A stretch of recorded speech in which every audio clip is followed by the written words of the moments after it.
Hello everyone, this is Remlays from 40k Theories, and welcome to this new episode of 40k Lore for Newcomers. For this episode, nominated on Patreon by Commissar Michael, we will be taking a brief look at the Ultramarine Space Marine chapter.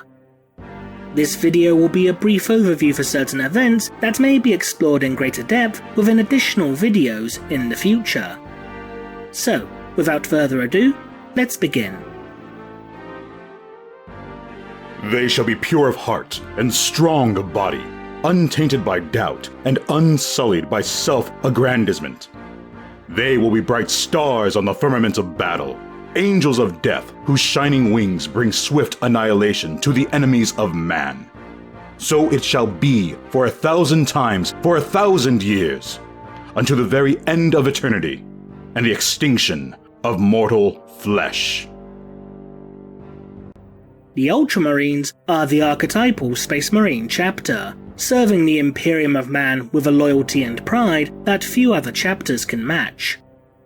Like all Space Marines, the Ultramarines are genetically enhanced transhuman super soldiers that are larger, stronger, and more resilient than baseline humans. The chapter has a long and glorious history and have proven instrumental in the defense of the Imperium time and time again, claiming countless victories against Xenos and heretics alike. The Ultramarines exemplify the teachings of the Codex Astartes, a text penned by their Primarch Roboute Guilliman, and continue to serve as one of, if not the purest example of a Codex-compliant chapter.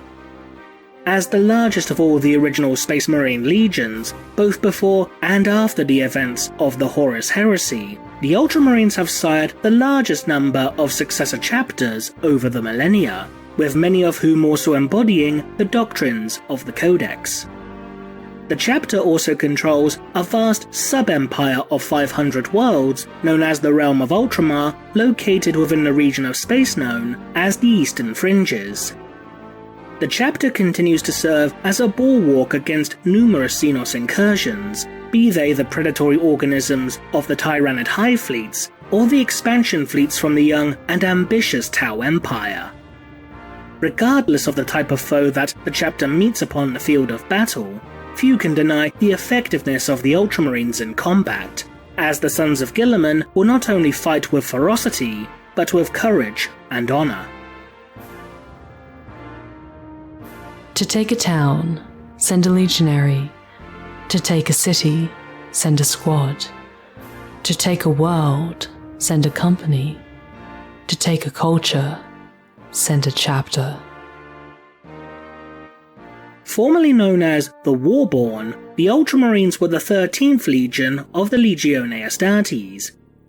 While the original 13th Legion took no part in the Terran Unification Wars, they would prove instrumental in the first true battle of the Great Crusade, the pacification of Luna, Terra's moon. The Legion would battle alongside the warriors of the 7th and 16th Legions, with Imperial forces swiftly claiming victory against Luna's gene cults. Over the course of the Great Crusade, the 13th Legion would bring numerous worlds into compliance, though they would suffer heavy losses during the events of the Osiris Rebellion, where the recently compliant Osiris cluster would erupt into open revolt against the Imperium. It would be revealed that this rebellion was orchestrated by a Xenos race known as the Osirian Cybrids, which mentally enslaved the populations of the cluster. The 13th Legion would successfully put down the rebellion, but the Cybrids would escape. The losses incurred by the Legion during this conflict would prove to be a deep wound upon their morale and pride, but these losses would be swiftly replaced with an influx of fresh recruits. As the Great Crusade marched on, the Legion would eventually make their way to the Eastern Fringes before reaching the borders of the Ultramar Empire. After reaching Ultramar, the Legion would become reunited with their gene-sire, the Primarch Roboute Guilliman. The Primarch's adoptive homeworld of Macragge would also become the home of the 13th Legion, now renamed to the Ultramarines. Under Guilliman's command, the Ultramarines would bring countless worlds into compliance, and would even avenge the losses incurred during the Osiris Rebellion following the Battle of Eurydice Terminal, where the Cybrids would be driven to extinction by the Legion. While casualties were high once again at Eurydice Terminal, the stain on the Legion's pride was finally erased with the annihilation of the Cybrids. The tally of victories achieved by the Ultramarines during the Great Crusade would be among the highest of all the Space Marine legions, with only the Lunar Wolves and Dark Angels legions proving more successful in this regard. In time, the ranks of the Ultramarines would swell exponentially until they became the single largest Space Marine legion, numbering approximately 250,000 Astartes.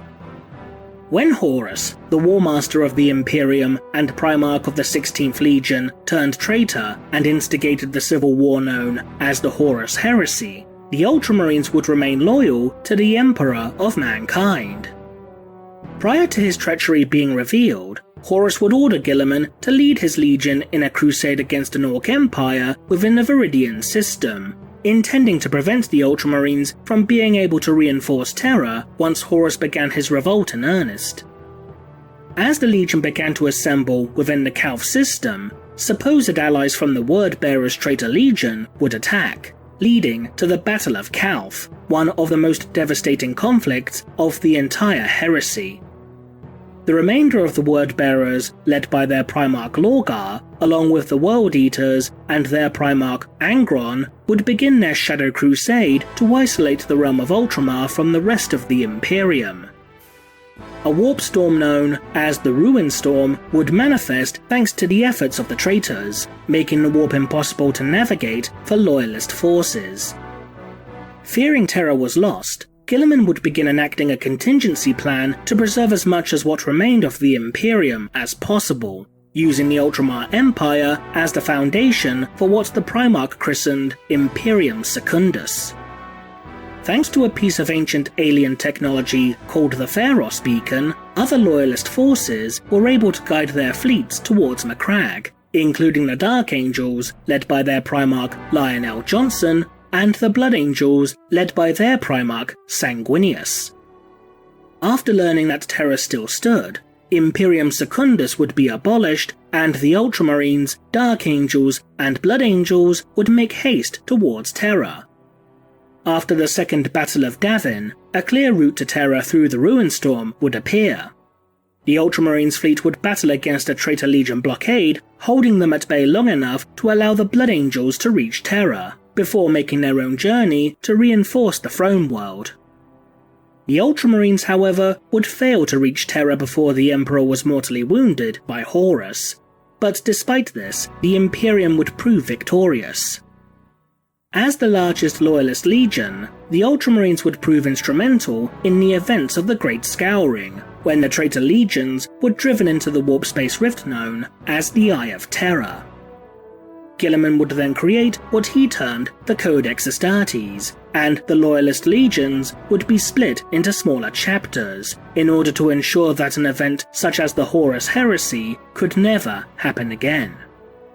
The Ultramarines, along with a number of their successor chapters, would battle against the Emperor's Children Traitor Legion during the Battle of Thessala, where Guilliman would become mortally wounded by the demon Primarch Fulgrim.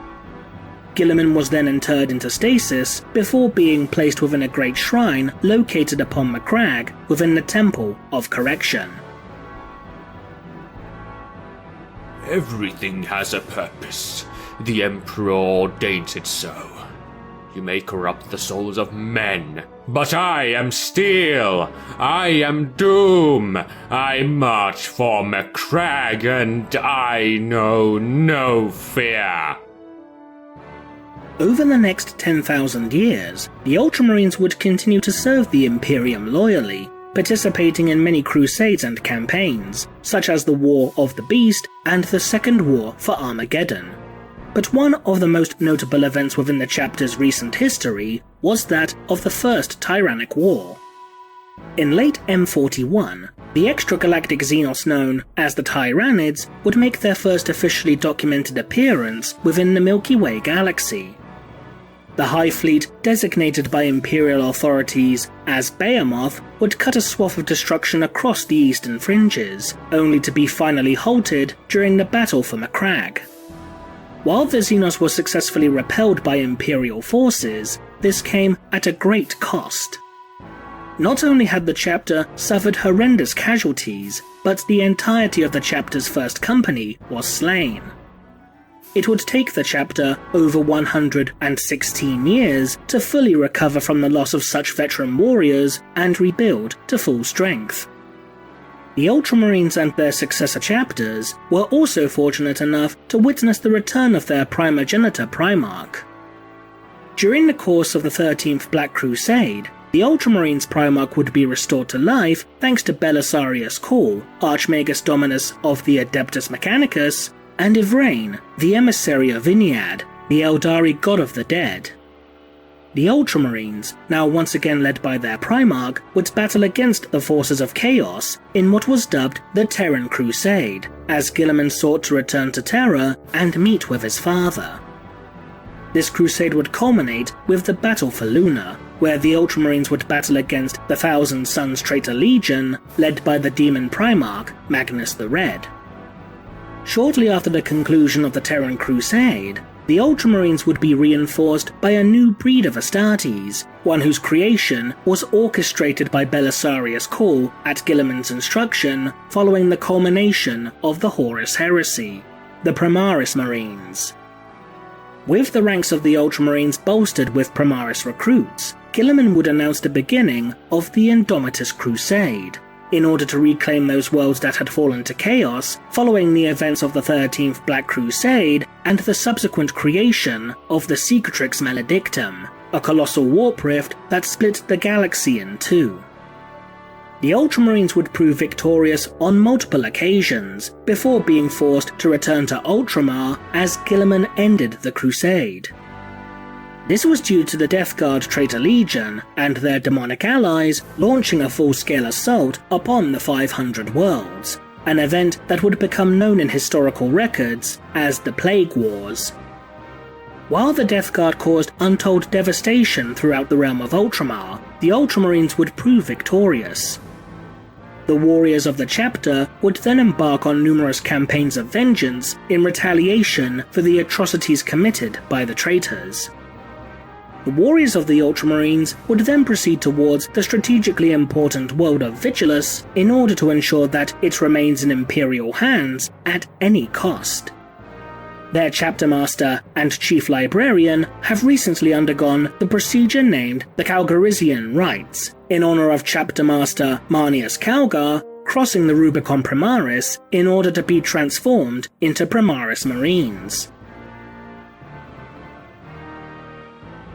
We march for Macragge, and we shall know no fear!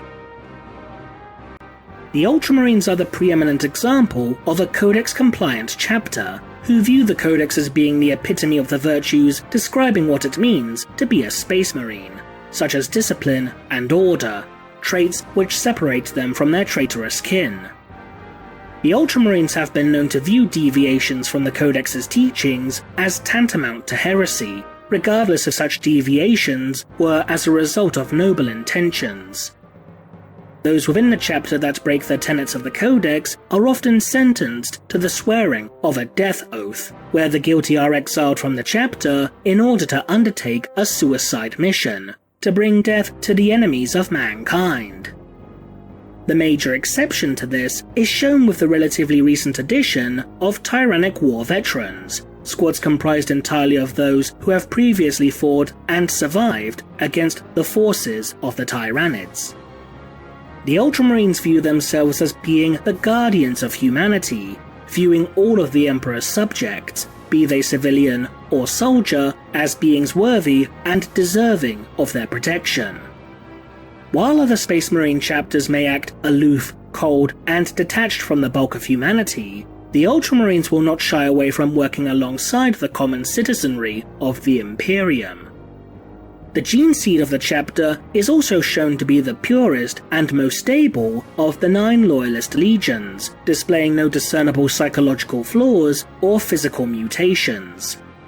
As a result, The genetic stock of the Ultramarines is generally preferred whenever a new Space Marine chapter is to be founded, another reason why there are so many Ultramarine successor chapters relative to other legions. And that concludes this episode of 40k Lore for Newcomers. If you liked this video, consider supporting us on Patreon for more content. To those who are new to 40k, we hope you learned something. So leave a comment below, and thanks for watching.